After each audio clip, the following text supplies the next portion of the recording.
મંગલમ ભગવાન વીરો મંગલમ ગૌતમ પ્રભુ મંગલમ સૂર્યભદ્રા ત્યાં જૈનો ધર્મસ્તુ મંગલમ. કર્મસ્તવના ક્લાસમાં ગાથા નંબર 3 આપણે ગ્રહણ કરી હતી. એટલે કર્મબંધ એટલે કે શું છે? જે પણ વાતાવરણમાં રહેલા જે કર્મો છે. હવે મેઇન એક પોઈન્ટ સમજવાનું જરૂરી છે કે આપણું સમજો કે આત્મા અહીંયા છે, આપણું આત્મા અહીંયા છે. ઓકે, તો એ જે આકાશ પ્રદેશોને ઓક્યુપાય કરીને બેઠેલો છે, તો જ્યારે કર્મ બંધ કરશે તો એ કર્મો કાર્મણ વર્ગણાના પૂતગલ સ્કંધોને ગ્રહણ કરશે. રાઈટ? તો એ કાર્મણ વર્ગણાના પૂતગલ સ્કંધોને ક્યાંથી ગ્રહણ કરશે બંધ વખતે? તો આ 14 રાજલોક છે. આ શું છે? 14 રાજલોક છે. 14 રાજલોકમાં ઠાંસીને કાર્મણ વર્ગણાના પૂતગલ સ્કંધો તો ઠાંસીને ભરાયેલા છે ને, તો ક્યાંથી ગ્રહણ કરશે કર્મબંધ સમય? તો ક્યાંથી પણ એ ગ્રહણ નહીં કરે, આજુબાજુથી પણ નહીં કરે, પણ જે આકાશ પ્રદેશોમાં પોતે રહેલો છે ને આત્મા, એક્ઝેક્ટલી તે જ આકાશ પ્રદેશોમાંથી એ કાર્મણ વર્ગણાના પૂતગલ સ્કંધોને ગ્રહણ કરશે અને એકમેક થઈ જશે ત્યાં. ક્ષીર નીરની જેમ કે લોહાગ્નિની જેમ એવી રીતે એકમેક થઈ જશે. તો એને કહેવાય છે કર્મબંધ. ઓકે, એ ધ્યાન રાખવાનું. એટલે કર્મબંધનું કારણ શું છે? કર્મબંધનું કારણ આત્મા પોતે છે. આત્મા શું છે? કર્મનો કર્તા છે. યાદ રાખવાનું, આત્મા કર્મોનું કર્તા છે, એટલે પોતે કર્મોને બાંધે છે. કર્મ તો નિર્જીવ છે, પૂતગલ છે. પૂતગલ એટલે કે શું હોય? અજીવ દ્રવ્ય છે. એના પાસે કાંઈ એવી બુદ્ધિ કે એવી ચાલાકી નથી કરતો કે હા, એના પાસે મન નથી કે હું પોતે આવીને અહીંયા ચોંટી જવું, આ પર્સન છે, આ પર્સન ઉપર આવીને હું ચોંટી જાઉં. એવી રીતે આ કર્મમાં બુદ્ધિ કે મન કે આવી કંઈ વિચાર શક્તિ કે આવી ચાલાકી નથી. એ તો નિર્જીવ અજીવ દ્રવ્ય છે કર્મ. એ ધ્યાન રાખવાનું. એ તો એમનું એમ પડેલા છે. કાર્મણ વર્ગણાના પૂતગલ સ્કંધો ત્યાંના ત્યાં પડેલા છે. આત્મા પોતે કર્મનો કર્તા છે, પોતે જ કર્મોને બાંધે છે. અહીંયા આવ્યું છે રિપીટ. આપણે શું કરવાનું છે? રિપીટ કે કર્મો શું છે? કાર્મણ વર્ગણાના પૂતગલ સ્કંધો છે, અજીવ છે, નિર્જીવ છે. ઓકે, કર્મો શું છે? અજીવ છે, નિર્જીવ છે.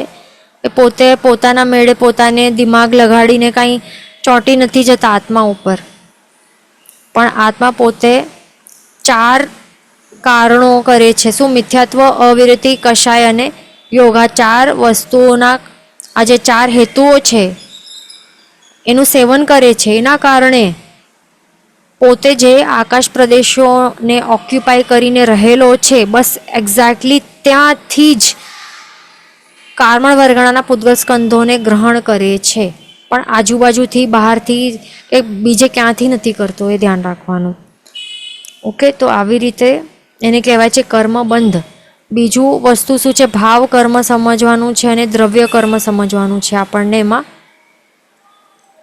આ ટોપિકમાં આવે છે ભાવ કર્મ અને દ્રવ્ય કર્મ. જે દ્રવ્ય કર્મ એટલે કે શું? દ્રવ્ય કર્મ એટલે કે જે આપણા આત્માએ પૂર્વમાં એટલે કે પાસ્ટમાં જે ઓલરેડી કર્મો બાંધી દીધા છે ને પોતાના ઉપર, અને હમણાં પણ જે એ બાંધી રહ્યો છે, કાર્મણ વર્ગણાના પૂતગલ સ્કંધોને પોતે જે બાંધી રહ્યો છે, એ કર્મ પૂતગલોને દ્રવ્ય કર્મ કહેવાય છે. ઓકે, કાર્મણ વર્ગણાના પૂતગલ સ્કંધો જે એણે પહેલાં બાંધી દીધા હતા અને હમણાં પણ બાંધી રહ્યો છે વર્તમાનમાં, એ બધાને આને શું કહેવાય છે? દ્રવ્ય કર્મ કહેવાય છે. એ ધ્યાન રાખવાનું. અને આ જે પૂર્વે એણે કર્મો બાંધ્યા હતા, દ્રવ્ય કર્મ, જે પહેલાંના એટલે પાસ્ટમાં જે દ્રવ્ય કર્મ જે આપણે બાંધ્યું છે, તો એ જ્યારે ઉદયમાં આવે તો ત્યારે એવા ટાઈપનું એ અધ્યવસાયો આપણામાં આવે છે. કે જેના કારણે એ પાછા નવા દ્રવ્ય કર્મોનું બંધ કરે છે. તો એ અધ્યવસાયોને, એ એવા ભાવોને ભાવ કર્મ કહેવાય છે. એટલે જેવા ટાઈપના અધ્યવસાયો કે ભાવો આવે ને, જેના કારણે નવા કર્મોનું બંધ થાય, તો એવા ભાવોને, એવા અધ્યવસાયોને ભાવ કર્મ કહેવાય છે. ઓકે, ભાવ કર્મ એટલે કે અધ્યવસાય કે ભાવો, જેના કારણે નવા દ્રવ્ય કર્મોનું બંધ થાય છે. સિમ્પલ આટલું છે. ઓકે, ધ્યાન રાખવાનું. હવે અહીંયા આપણને ગાથામાં શું બતાડે છે? તેમાં સામાન્ય, અહીંયા ઓકે શેમાં છે, બંધની વાત ચાલી રહી છે, ધ્યાન રાખવાનું. અહીંયા શું છે, નવા જે આ ગાથા છે, 3જી નંબરની ગાથામાં બે વસ્તુઓ બતાડે છે. એક તો બંધનું વ્યાખ્યા બતાડે છે કે બંધ શું છે, કર્મબંધ શું છે. ઓકે, અહીંયા એ ધ્યાન રાખવાનું. આપણું શું છે, બંધ ઉદય ઉદીર્ણા સત્તા છે ને, તો અહીંયા બંધ વિધિ અહીંયા ચાલુ સ્ટાર્ટ થઈ છે. ધ્યાન રાખવાનું. શું છે? બંધ વિધિ. તો એના માટે પહેલાં બંધની વ્યાખ્યા કરી છે અહીંયા, તે આપણે અહીંયા હમણાં એક્સપ્લેનેશન લઈ લીધું છે અને પહેલાંના લાસ્ટ ક્લાસમાં પણ જોયું હતું. હવે આગળ અહીંયા શું બતાડે છે તે આપણને જોવાનું છે. ઓકે, હવે આ ક્લાસમાં કે તેમાં એટલે કે શેમાં? બંધમાં.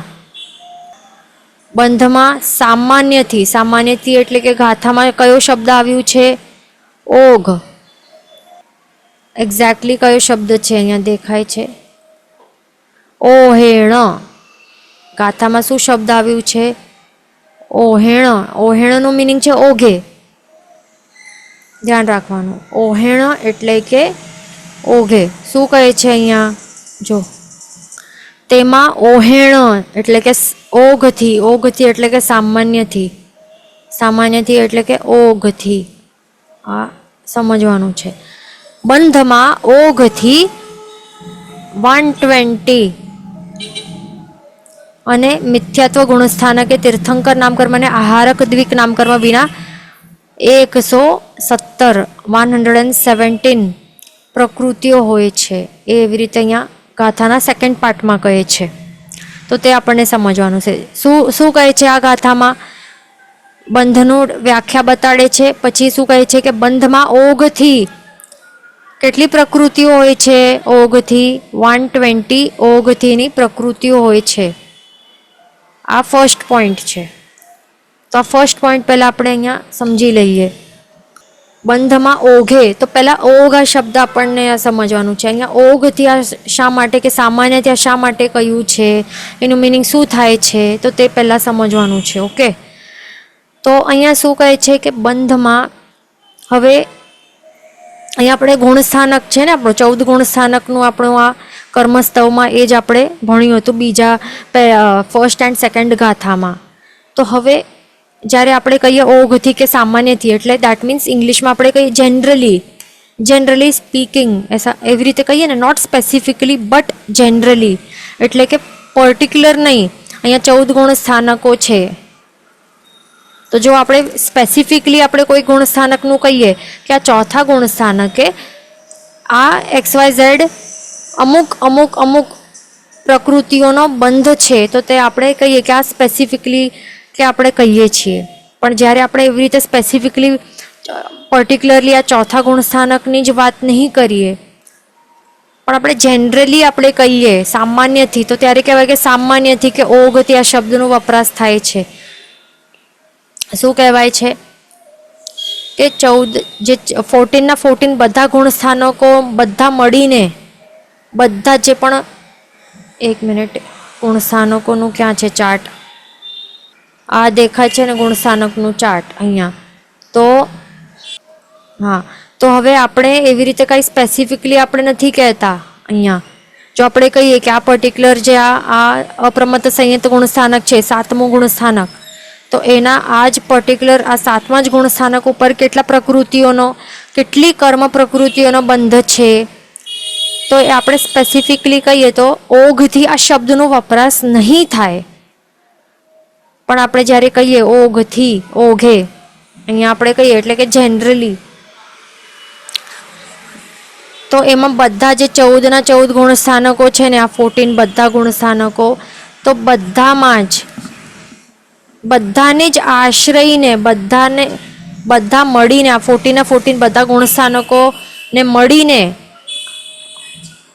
અને એ પણ બધા જ જીવોને આશ્રયને આપણે કહીએ છીએ. એમ કંઈ સ્પેસિફિક એક જ કોઈ કેટેગરી નથી કરતા આપણે, કે કોઈક આ જ તિર્યંચ ગતિવાળા જીવો માટે બંધ પ્રકૃતિ આ છે, આ પર્ટિક્યુલર આ બીજા ગુણસ્થાનક ઉપર આ તિર્યંચ ગતિવાળા જીવો માટે બંધમાં આટલી પ્રકૃતિઓ છે એ નથી વાત કરતા. પણ આપણે અહીંયા શું કહીએ છીએ, ઓઘે આ શબ્દ કહીએ, એમાં શું કહીએ છીએ કે 14 ગુણસ્થાનક, બધા જ ગુણસ્થાનકમાં બધા જ જીવ જે પણ છે, જીવદળ બધા જ મળીને બધા માટે આપણે સામાન્યથી કેટલી કર્મ પ્રકૃતિઓ બંધાય છે, તો તે આપણે જ્યારે કહીએ ટોટલ એવી વિચારણા જ્યારે આપણે કહીએ તો ત્યારે કહેવાય કે આપણે ઓઘની આપણે વાત કરીએ છીએ, કે ઓઘે કેટલી કર્મ પ્રકૃતિનો આ બંધ છે, તો ત્યારે આપણે એવી રીતે કહેવાય છે.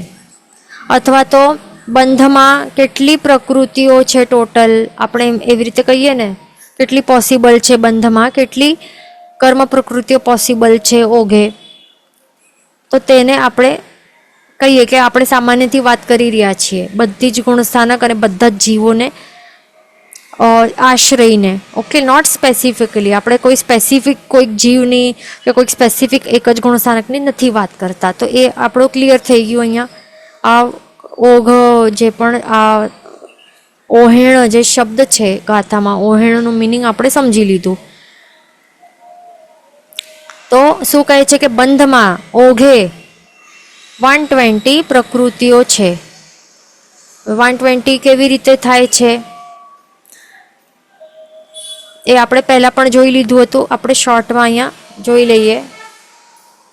અહીંયા દેખાય છે ને, ખાલી અહીંયા જોવાનું છે આપણને. ક્યાં? આખા ચાર્ટમાં નથી જોવાનું. ક્યાં જોવાનું છે? માત્ર આ ફર્સ્ટ અહીંયા જે દેખાય છે આટલામાં જોવાનું છે. ઓકે, તો અહીંયા શું બતાડે છે, આપણે શું વાત કરતા હતા કે ઓઘે બંધમાં 120 પ્રકૃતિઓ હોય છે, બરાબર. તો એ કેવી રીતે આ જોઈ લીધું હતું. તો પાછું જોઈએ છે, ગાથા આવે છે, ગાથામાં એટલા માટે તો બધાનું પાકું થઈ જાય, પાક્કો એકદમ.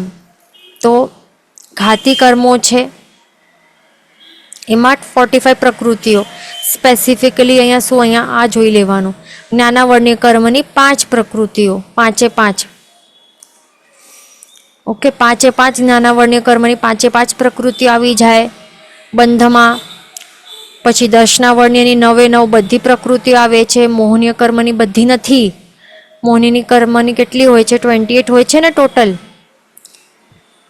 પણ અહીંયા ઓનલી 26 ગણવામાં આવે છે. ગડબડ નહીં કરવાનું.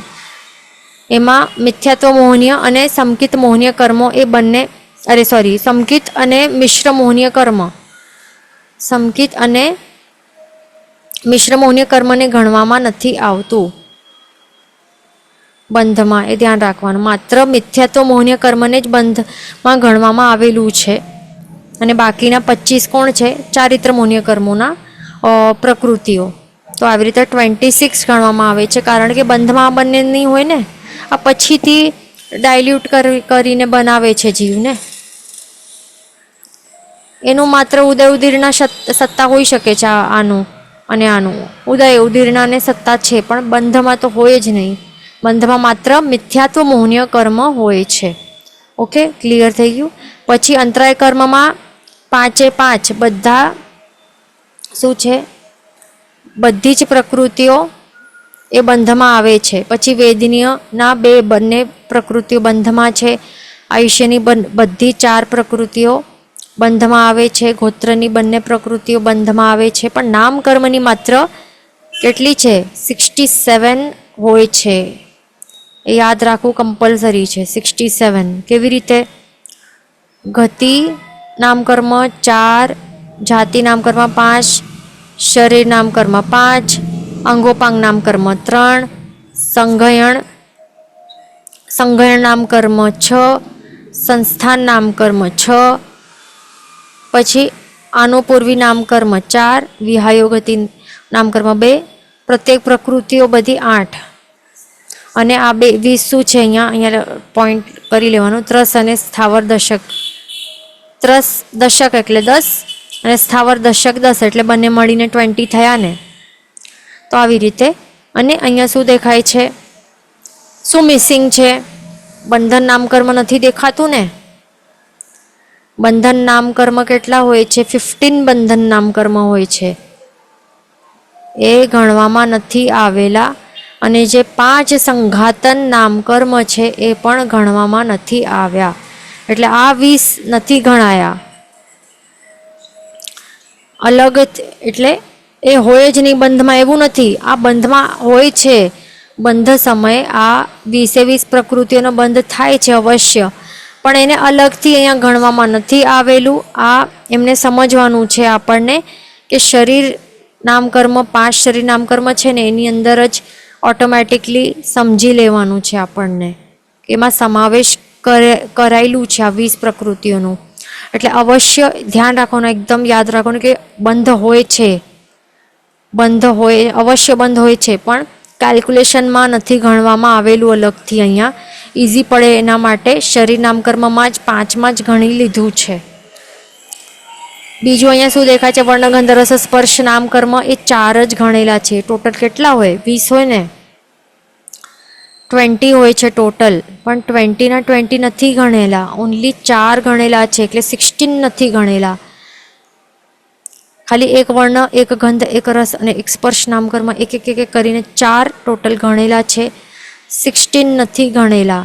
એટલે કેટલા નથી ગણેલા કર્મો? 16 પ્લસ 15 બંધન નામકર્મ ને 5 સંઘાતન નામકર્મ, આટલા નથી ગણેલા. કેટલા નથી ગણેલા? 36. આટલું નથી ગણેલું, એ ધ્યાન રાખવાનું.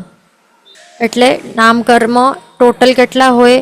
103 હોય ને ટોટલ, આપણે ભણ્યું છે. પણ 103 બધા નથી ગણાતા, 36 નથી ગણાતા ને એમાં, કે 103 માઇનસ 36 કરવાનું, તો કેટલું થાય છે? 67 થાય છે, જે અહીંયા દેખાય છે. એટલે બંધમાં નામકર્મ 67 પ્રકૃતિઓ હોય છે અને મોહનીય કર્મની 26 પ્રકૃતિ હોય છે, 28 નથી હોતી. તો એવી રીતે આખો ટોટલ અપ કરશું તો કુલ કર્મ બંધમાં ઓઘથી 120 કર્મ પ્રકૃતિઓ હોય છે. એટલે કેટલી ઓછી દેખાય છે આમાં આપણને ટોટલ? એક તો કેટલી નામકર્મમાં 36 તો ઓછી દેખાય ને, પ્લસ હજી અહીંયા મોહનીય કર્મમાં 2 ઓછી દેખાય. એટલે કેટલી ઓછી દેખાય? 38 ઓછી દેખાય આપણને. અને ટોટલ એકદમ બધી જ સાચે કર્મ પ્રકૃતિ કેટલી હોય ટોટલ? એકદમ ટોટલ કેટલી ભણી છે? 158 કર્મ પ્રકૃતિ હોય ને, ખ્યાલ છે ને? બધી જ કર્મ પ્રકૃતિઓ 158 હોય ટોટલ, પણ આપણે બંધમાં કેટલી ગણી છે? 120 ગણી છે. અને અહીંયા શું દેખાય છે? 38 આપણે નથી ગણી. શું આ ટેલી થાય છે? તો 158માંથી આ 36 જે નામકર્મની 36 આપણે નથી ગણી તે બંને, અને આ મોહનીય કર્મની 2 નથી ગણી, ટોટલ 38 નથી ગણી. તો 158માંથી 38 માઇનસ કરીને ટ્રાય કરીએ શું થાય દેખાય છે? 120 દેખાયું ને. તો આવી રીતે 120 શું હોય છે? બંધમાં ઓઘે સામાન્યથી આટલી બંધમાં પ્રકૃતિઓ હોય છે. કે આટલું ક્લિયર થઈ ગયું. હવે આગળ ચાલશું. જે ડેફિનેશન હતું એમાં શું હતું? ક્યાં ગયું ડેફિનેશન? કે ઓઘમાં સામાન્યથી 120 પ્રકૃતિઓ આપણે જોઈ લીધું કેવી રીતે હોય છે.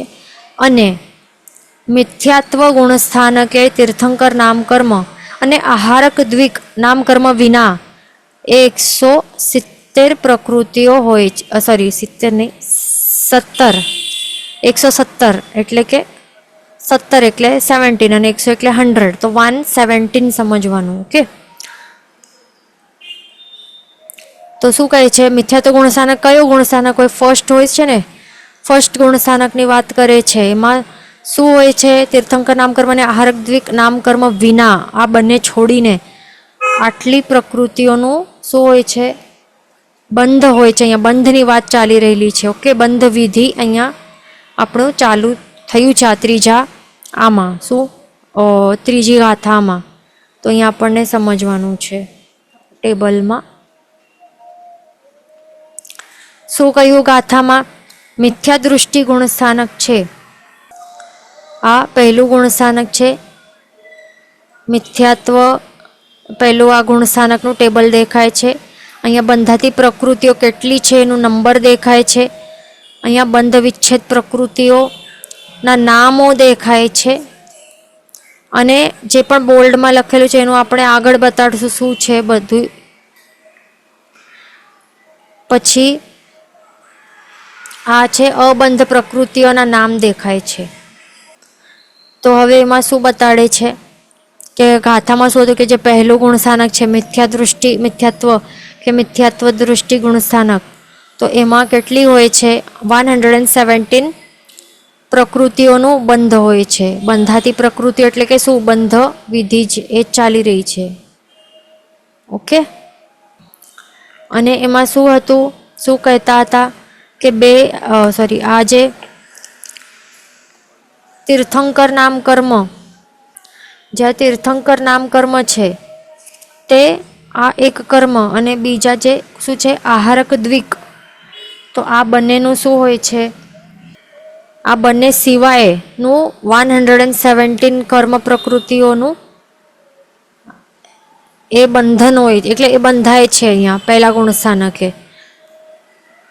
અહીંયા દેખાય છે. અહીંયા આ ટેબલમાં લખેલું છે જીન નામ કર્મ, તીર્થંકર નામ કર્મ એટલે જ જીન નામ કર્મ. અને બીજું શું છે આહારક બે, અહીંયા બે એટલે શું આહારક દ્વિક. અને આપણે આ સંજ્ઞાઓ બધાને કીધું હતું ને લાસ્ટ ક્લાસમાં પાકા કરીને આવવાના છે. તો હવે આપણે એ કન્સિડર એ જ કરીએ છીએ કે બધાનું પાકું જ હશે કે આહારક દ્વિકમાં કયા કર્મો આવે છે, આહારક દ્વિકનું મિનિંગ શું છે, કારણ કે એ હોમવર્ક હતું. એ સંજ્ઞાઓ પાકો કરવાનું બધાનું આ હતું હોમવર્ક. ઓકે. તો આ આહારક દ્વિક છે તેમાં બધાને સમજાઈ ગયું હશે ને કે કયા કર્મોની અહીંયા વાત ચાલી રહી છે. ઓકે. કોઈને ક્વેશ્ચન હોય તો પૂછી શકાશે. તો અહીંયા શું કહે છે કે તીર્થંકર નામ કર્મ આ એક પ્રકૃતિ અને આહારક દ્વિક આ બે કર્મ પ્રકૃતિ, એટલે ટોટલ કેટલી છે 3 કર્મ પ્રકૃતિઓ સિવાય, 3 પ્રકૃતિઓ સિવાય મિથ્યા દૃષ્ટિ ગુણસ્થાનકે કેટલી હોય છે 117 પ્રકૃતિઓનો બંધ હોય છે.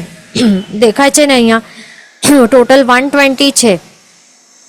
120માંથી 3 જે છે તો એ 3 સિવાય એટલે કે અહીંયા માઇનસ કરી લેવાનું.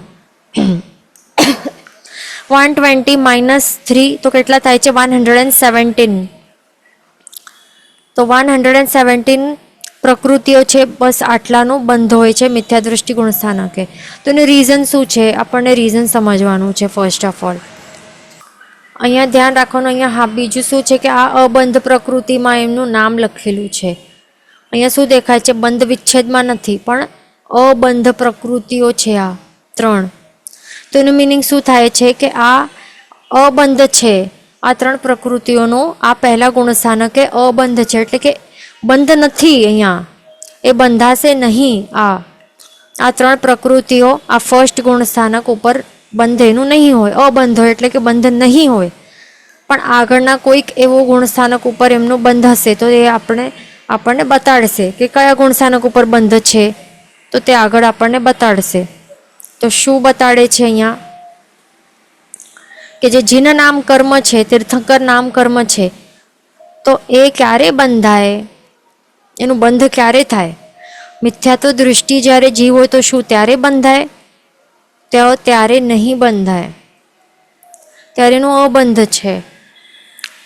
જીન નામ કર્મ કે તીર્થંકર નામ કર્મનું બંધ ત્યારે જ થાય જ્યારે જીવમાં સમ્યક દર્શન ગુણ હોય ને, જીવ સમકીતી હોય. હા રાઈટ છે સોનલબેનનું કે સમ્યક્ત્વની હાજરી એ જરૂરી છે. સમ્યક્ત્વની હાજરી આત્મામાં હોવી જરૂરી છે. તો ત્યારે જ શું થાય છે જેના નામ કર્મનું બંધ થાય. તો સમ્યક્ત્વની હાજરી કયા ગુણસ્થાનકે થાય છે, તો આ થાય છે 4થા ગુણસ્થાનક ઓનવર્ડ્સ. એટલા માટે અહીંયા શું બતાડે છે, જે અવિરત સમ્યક દૃષ્ટિ ગુણ સ્થાનક છે, ચોથો ગુણ સ્થાનક, તો ત્યાં દેખાય છે અહીંયા જેના નામ કર્મ, અહીંયા એનું અહીંયા બોલ્ડમાં અહીંયા બતાડ્યું છે આપણને કે એનું બંધ અહીંયા એડ થાય છે, એનું બંધ અહીંયા થાય છે. ઓકે, એ ધ્યાન રાખવાનું. એટલે સમ્યક દર્શન ગુણ સહિત આત્મા હોય ત્યારે જ એ જીવ તીર્થંકર નામકર્મનું બંધ કરી શકે છે. તો એનું રીઝન શું છે? હવે એમાં આપણને લાગશે કે અરે સમ્યક દર્શન ગુણ એ શું છે? એ તો ગુણ છે ને આત્માનું, રાઈટ? સમ્યક્ત્વ, સમકિત કે સમ્યક્ત્વ જે છે એ આત્માનું તો ગુણ છે. અને અહીંયા શું કહે, આપણે કીધું કે આપ એમ કેમ કહો છો કે કોઈ કર્મ બંધાય છે આના કારણે? જીન નામ કર્મ એટલે કે તીર્થંકર નામ કર્મ છે. આ શું છે? કર્મ છે ને, આ કર્મ પ્રકૃતિઓ છે ને. આ બધી શું છે? આ બધી નામો શું છે? પ્રકૃતિઓ છે. શેની? કર્મો છે. આ કર્મોના નામો છે. તો સમકિત આ આત્માનું શું છે? આ ગુણ છે ને. તો ક્યારેક આજ સુધી સાંભળ્યું છે એવું હોય કે ગુણ આત્મામાં ગુણ પ્રગટ થાય તો એ ગુણના કારણે કોઈ કર્મ બંધાય એવું હોય? ઇનફેક્ટ ગુણ પ્રગટે એટલે એનું મિનિંગ શું કે કર્મનું આવરણ હટતું જાય, કર્મ હટતું જાય આત્મા ઉપરથી, એ હોય ને. તો અહીંયા એવી રીતે શા માટે? તો અહીંયા ધ્યાન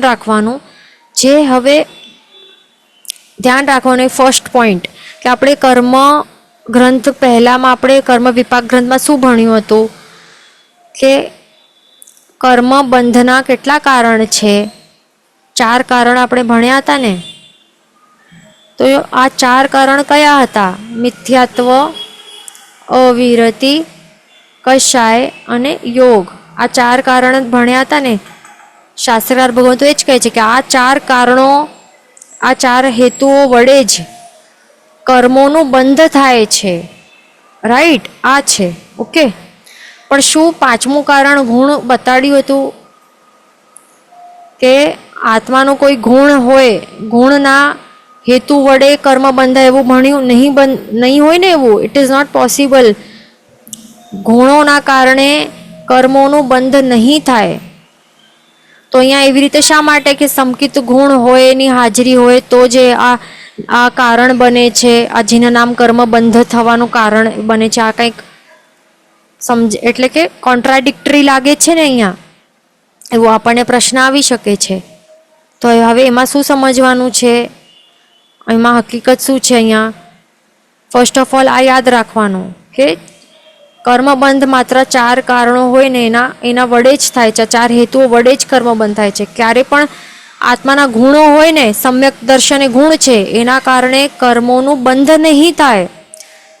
એટલે સમકિતના કારણે કંઈ જીન નામ કર્મ બંધાયું એ કારણ નથી સમકિત, પણ અવશ્ય એ હાજરી હોય તો ત્યારે બંધાય, એ નિયમ છે. પણ આ કારણ નથી, સમકિત એ કારણ નથી. તો કારણ શું છે? વોટ ઇઝ ધ રીઝન કે જીન નામ કર્મ કોઈ જીવનું બંધાયું? આ કર્મ છે. આ કર્મ બંધ થવા પાછળનું રીઝન શું છે? જો સમકિત રીઝન નથી, કારણ કે આ ગુણ છે, આ તો ઓબ્વિયસલી રીઝન નથી. તો રીઝન શું છે? તો એ છે જ્યારે જીવ એ ક્યારે બાંધે છે? આ જીન નામ કર્મ એ છેલ્લા 3જા ભાવમાં બાંધે છે ને. તીર્થંકર ભગવાનનું જે આત્મા છે કે જે જીવ છે એ છેલ્લા 3જા ભાવમાં શું કરે છે? એ ભાવ અનુકંપા કરે છે ને. બધા જ શું કહે છે? જો મારું ચાલે, જો હોય મુझे શક્તિ એસી સવી જીવ કરું શાસન રસી, એવી વિશુદ્ધ વાળી, અત્યંત ઉત્કૃષ્ટ અને વિશુદ્ધ એવી ભાવના સાથે એ વિષ સ્થાનક તપની ઉત્કૃષ્ટ એવી આરાધના કરે છે. અને એ વખતે સમકિતની તો હાજરી હોય જ છે. પણ હવે એમાં શું થાય છે? આ જે કરે છે ને આવા ટાઈપની જે ભાવ અનુકંપા કે ભાવ દયા કરે છે ને જીવ બધા જ, કે જો મારું ચાલે તો આખા 14 લોકમાં રહેલા બધા જ અનંત જીવોને જીન શાસનના રસિયા બનાવી શકું અને દુઃખ મુક્ત કરીને મોક્ષની અવસ્થાની મોક્ષ માર્ગ ઉપર લાવી શકું, મોક્ષની અવસ્થાની પ્રાપ્તિ કરાવી શકું, જો મારામાં શક્તિ હોય તો આવું આવું કરું હું.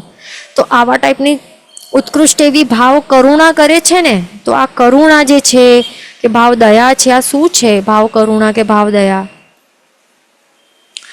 અને ક્યારે આવી શકે? એ સમકીતી જીવ હોય ને, તો સમકીતી જીવ હોય ને એની હાજરીમાં જ એવા ટાઈપની કરુણા, આવી ઉત્કૃષ્ટ કરુણા આવી શકે બધા જીવો પર, નહીં તો નહીં આવી શકે. હવે એનું રીઝન શું છે?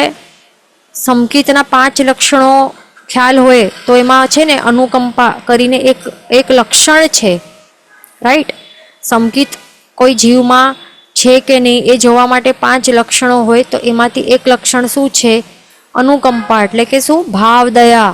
જીવો ઉપર ઉત્કૃષ્ટ એવી ભાવ દયા કે કરુણા, તે અનુકંપા છે. દુઃખી જીવોને જોઈને આપણું હૃદય દ્રવી જાય, એને દુઃખોથી મુક્ત કરીને જે ભગવાનને એવી ફિલિંગ, ભગવાનના જીવને એવી ફિલિંગ થાય છે ને કે સવી જીવ કરું જો હોય મુझे શક્તિ એવી એસી સવી જીવ કરું શાસન રસી. તો એવા ટાઈપની અનુકંપાવાળી ફિલિંગ માત્ર જે સમકીતી જીવો હોય તો એમના સમકીતની હાજરીમાં જ આવી ઉત્કૃષ્ટ એવી ભાવ કરુણા આવી શકે છે. અને જો સમજો કે મિથ્યાત્વી જીવ હોય તો મિથ્યાત્વી જીવને આવી ભાવના આવી શકે? સવિજીવ કરું શાસન રસીવાળી ભાવના આવી શકે? આવી ભાવ કરુણા આવી શકે? નહીં આવી શકે. કારણ કે એને પોતાને જ વિતરાગ ધર્મ જે છે, તો એને જ પોતાને એ ગમ્યો નથી, અને એ સમજાયું નથી, તો એ બીજા ઉપર કરુણા એ ક્યાંથી આવી શકે? એને એ પણ 14 લોકના જીવો ઉપર કરુણા એ આવી જ કેવી રીતે શકે? એટલા માટે મિથ્યા દૃષ્ટિ જીવો, મિથ્યાત્વની હાજરીમાં કોઈ જીવ એવી ભાવ કરુણા કે ભાવ દયા કે આ સવિજીવ કરું શાસન રસી એવી ભાવના ભાવી જ નહીં શકે. એ ક્યારે ભાવી શકે? માત્ર સમકીતની હાજરીમાં. એટલા માટે અહીંયા ચોથા ગુણસ્થાનક ઓનવર્ડ્સ અહીંયા જીના નામકર્મનું અહીંયા બંધ અહીંયા થઈ શકે છે. એ ધ્યાન રાખવાનું. એટલે સમકીતની હાજરી હોવી જરૂરી છે. એની હાજરીમાં જ એવા ટાઈપના ઉત્કૃષ્ટ ભાવના ભાવી શકે છે જીવ. સવિજીવ કરું શાસન રસી. હવે બીજો પોઈન્ટ કે જે આ ભાવ કરુણા ભાવે છે જીવ, જે આ ભાવ કરુણા છે, આ શું છે એ વિચારીએ આપણે તો આ કરુણા એ શું છે? કોનું સ્વરૂપ છે? જે કરુણા છે કે ભાવ અનુકંપા કહીએ કે ભાવ દયા, જે પણ આપણે આ શબ્દો, વિવિધ શબ્દો કહીએ છીએ, એક જ મિનિંગવાળા છે બધા. તો આ શું છે? આ એ ધ્યાન રાખવાનું. આ બધા રાગના જ અલગ અલગ સ્વરૂપ જ છે. આ રાગ જ છે ને, પણ એ કેવું રાગ છે? પ્રશસ્ત કે અપ્રશસ્ત? આ છે પ્રશસ્ત રાગ. પ્રશસ્ત રાગ છે આ, ધ્યાન રાખવાનું. શું છે આ?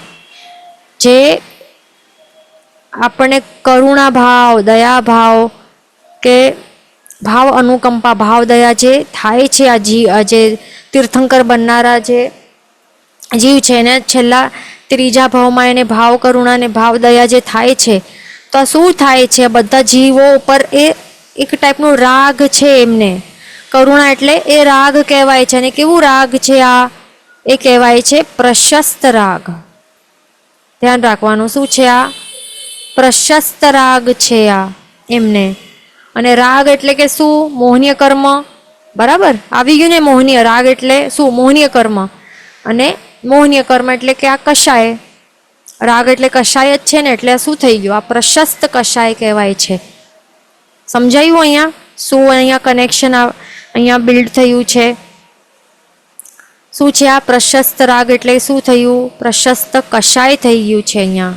સમજાયું ને? એટલે આ જે તીર્થંકર બનનાર જે જીવ છે એ છેલ્લા 3જા ભાવમાં ને જે ભાવ કરુણા બધા જીવો માટે, 14 લોકના જીવો માટે જે કરે છે, અને એ કરુણાથી એ ઉત્કૃષ્ટ તપ કરે છે સમકીતની હાજરીમાં, તો એ કરુણા શું છે? પ્રશસ્ત રાગ છે. અને તે જ પ્રશસ્ત કષાય જ છે. રાઈટ? તો અહીંયા શું અહીંયા દેખાયું આપણને? અહીંયા શું દેખાય છે? કર્મબંધના 4 કારણ, મિથ્યાત્વ, અવિરતિ, કષાય ને યોગ. આવી ગયું અહીંયા કારણ કષાય આવી ગયું અહીંયા કષાય. એટલે આ પ્રશસ્ત કષાય જે છે એ શું છે? કર્મ બંધ થવાનું એક કારણ છે, એ હેતુ છે, રાઈટ? અને એના કારણે આ જીના નામ કર્મનું બંધ કરે છે જીવ. સમજાયું? પ્રશસ્ત એટલે કે શું? પ્રશસ્ત એટલે કે સારું, શુભ. અને અપ્રશસ્ત એનું ઓપોઝિટ છે, અપ્રશસ્ત એટલે કે અશુભ, એટલે જે સારું નથી, જે ભાવવા જેવું નથી, જે આત્મકલ્યાણ માટે નથી, હિતકારી નથી, જે હેય છે, ત્યાગવા યોગ્ય છે, એ કહેવાય અપ્રશસ્ત કશાયો. અને જે પ્રશસ્ત કશાયો એ કેવા છે? આત્મકલ્યાણ માટે, આપણા માટે એ હિતકારી છે, આલંબન રૂપ બને છે પ્રશસ્ત કશાયો. જેમ આ તીર્થંકર ભગવાનના આત્મા માટે કેવા આલંબન રૂપ બન્યા? આ પ્રશસ્ત કશાયના કારણે જેમને તીર્થંકર નામ કર્મનું બંધ થયું છે, અને પછી તીર્થંકર બનીને શું કરશે? અનંતા જીવોને એ તારશે, તારનારા બનશે. તીર્થંકર એટલે કે ધર્મ તીર્થના પ્રરૂપક બનશે. સમજાયું? એટલે પ્રશસ્ત કશાયમાં કેટલી તાકાત છે, અને સમજાયું ને? એટલે આપણને અહીંયા, એટલે અહીંયા એક પોઈન્ટ આપણે શું અહીંયા જોયું, અહીંયા ક્લિયર શું થયું છે આપણને આ બધા વસ્તુમાં?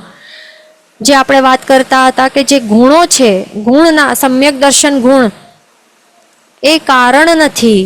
કર્મબંધ જે જીન નામ કર્મ છે ને, તીર્થંકર નામ કર્મ છે ને, એ બંધ થવા પાછળનું કારણ શું હોય? આ ચારમાંથી જ કંઈ હોઈ શકે.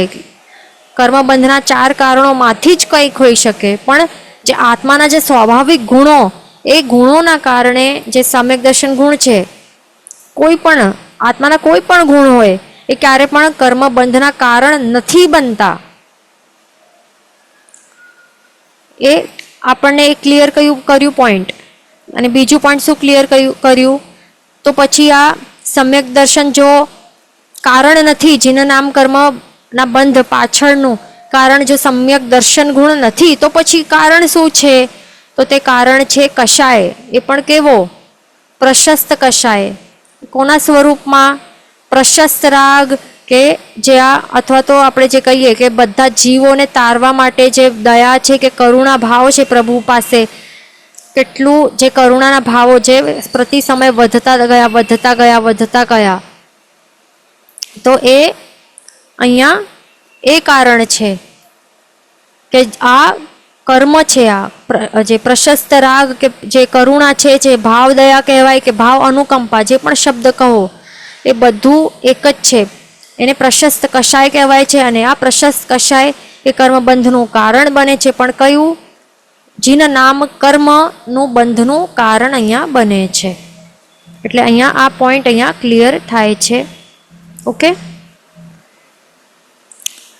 પછી નેક્સ્ટ પોઈન્ટ આપણને શું જોવાનું છે?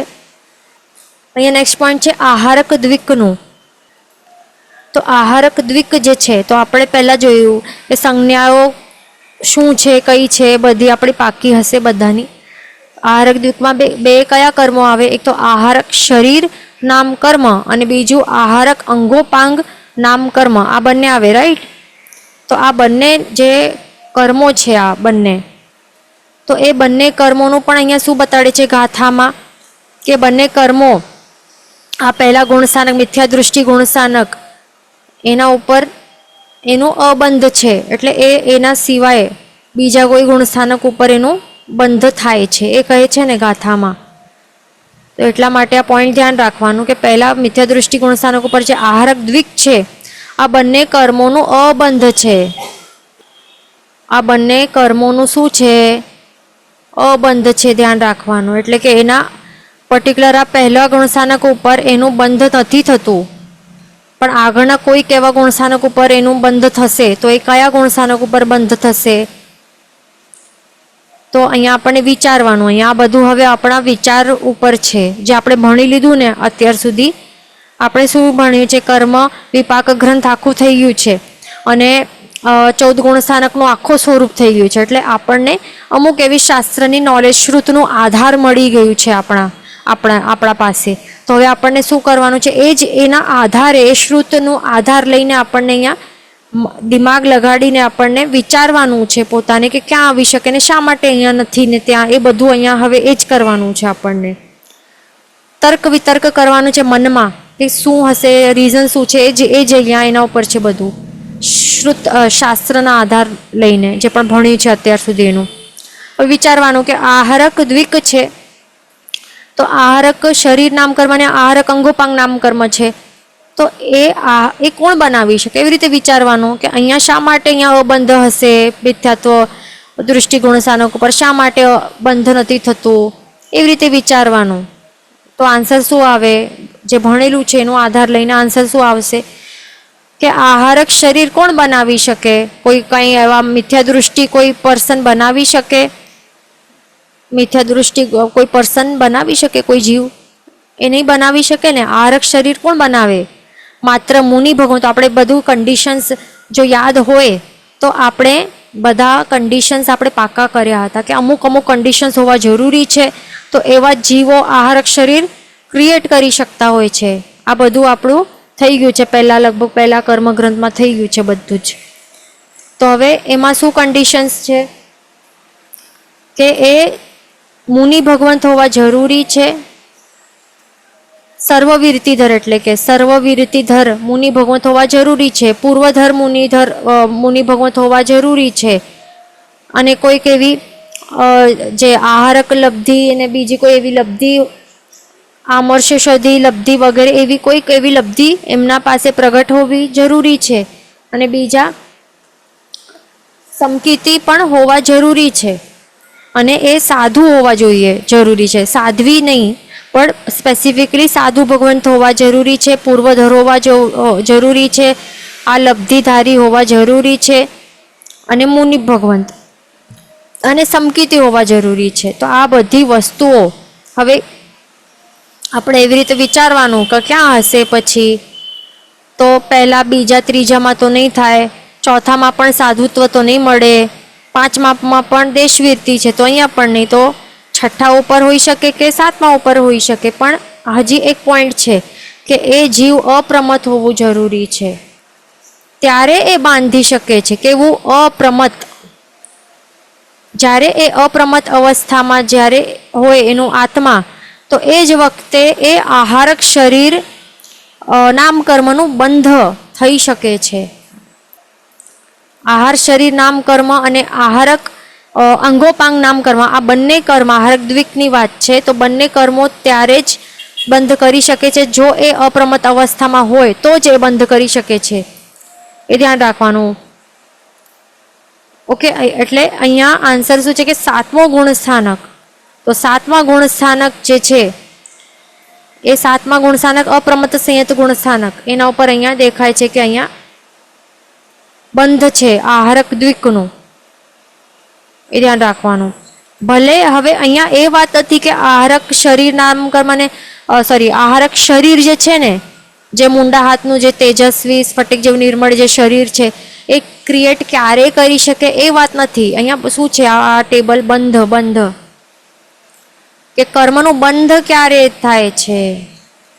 જે શરીર ક્રિએટ નિર્માણ કરે છે ને, તો એ ક્યારે કરે? જ્યારે ઉદય થાય કર્મનું ત્યારે કરે ને.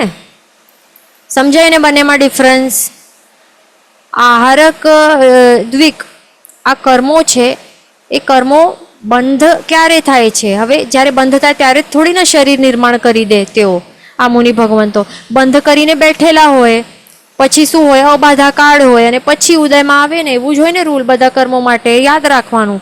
એટલે બંધ કરે અને બંધી થઈને સત્તામાં બેઠેલો હોય એ કર્મ. ઓકે, તો એ બંધ ક્યારે કરે છે એ વાત છે. તો એ છે જ્યારે અપ્રમત અવસ્થામાં સ્પેસિફિકલી એવા સાધુ ભગવંત, મુનિ ભગવંત, 14 પૂર્વધર લબ્ધિધારી, સમકીર્તિ, અપ્રમત અવસ્થાવાળા એવા જ્યારે હોય તો એ કરી શકે. એ ક્યારે હોય? એ સાતમા અપ્રમત સંયત ગુણ સ્થાનકે હોય તો ત્યારે એ બંધ થાય છે આહારક દ્વિકનું. તો એવી રીતે યાદ રાખવાનું. અને જ્યારે ક્રિએટ ક્યારે કરે છે શરીર? તો એ આવશે જ્યારે ઉદય થશે આ કર્મનું, આહારક દ્વિકનું ઉદય થશે તો ત્યારે ક્રિએટ કરશે શરીર. તો એ ક્યારે થાય? આ છઠ્ઠા ગુણ સ્થાનકે. એ પછી આગળ આવશે, જ્યારે ઉદય વિધિ આવશે ત્યારે આવશે એ વાત. હમણાં તો માત્ર બંધ, આ એક એક્સ્ટ્રા ઇન્ફોર્મેશન છે કે ક્રિએટ ક્યારે કરે એ હમણાં પછી જોશું. હમણાં તો બંધ મેન છે. ઓકે, અહીંયા ક્વેશ્ચન છે કે છઠ્ઠા ગુણ સ્થાનકમાં આહારક શરીર બનાવે બટ બંધ 7માં કરે. એક્ઝેક્ટલી રાઈટ છે આ, કે 7મા ગુણસ્થાનક ઉપર આ કર્મ માત્ર બંધાઈને બેસી જાય છે આત્મા ઉપર, પછી અબાધાકાળ હશે અને પછી ઉદય જ્યારે થશે તો ત્યારે થશે, અને જ્યારે ઉદય થશે ત્યારે એ શરીર એ ક્રિએટ કરશે. ઓકે, જ્યારે એ બનાવશે ને એ પોતાનું શરીર, આહારક શરીર નિર્માણ કરશે ત્યારે ઉદય થશે એ કર્મનું, આહારક દ્વિકનું. એ ધ્યાન રાખવાનું. અહીંયા ક્વેશ્ચન છે કે 1625+3 આ કોલમમાં શું સમજાવે છે? આ જે એમનું ક્વેશ્ચન છે કે આ નંબર શું છે, તો એ આગળની ગાથાનો વિષય છે. આપણે આગળ અવશ્ય લેશું આ બધું શું છે. મેન આ શું છે, સિમ્પલ વર્ડ્સમાં ટોટલ છે. આ જે પ્રકૃતિઓનું આ ટોટલ છે, આ બસ એ આગળની ગાથાઓમાં આવશે ત્યારે. અહીંયા ક્વેશ્ચન છે કે ઉદયમાં આવે એ જરૂરી છે. જો એ બનાવે તો પછી ઉદયમાં આવે, એ ધ્યાન રાખવાનું. જો બનાવે તો ઉદયમાં આવે. અને કેટલા એવા હોય અપ્રમત્ત હોય કે તો તેઓ શું કરે, આ બનાવવાનું એ નહીં કરે, કારણ કે બનાવવા માટે પછી પ્રમત્ત અવસ્થામાં એ જવું પડશે, પ્રમત્ત અવસ્થામાં જવું પડે. એટલા માટે એ કેટલાક એવા હોય કે જે વિચાર મોર ઇન્ક્લાઇન્ડ ટુવર્ડ્સ ઉપર ચડવા માટે વધારે ઇન્ક્લિનેશન રહેલું હોય, એટલા માટે તેઓ નીચે પડવાનું નહીં, અવોઇડ કરે. એટલે પ્રમત્ત અવસ્થાને અવોઇડ કરે, એટલા માટે બનાવવાનું એ અવોઇડ કરે. એટલે ભલે બંધ પણ થયું એવા હોય, આવા લબ્ધિધારી હોય કે બનાવી શકે જો જોઈએ તો, અને ઉદય થઈ શકે, પણ એ નહીં કરે.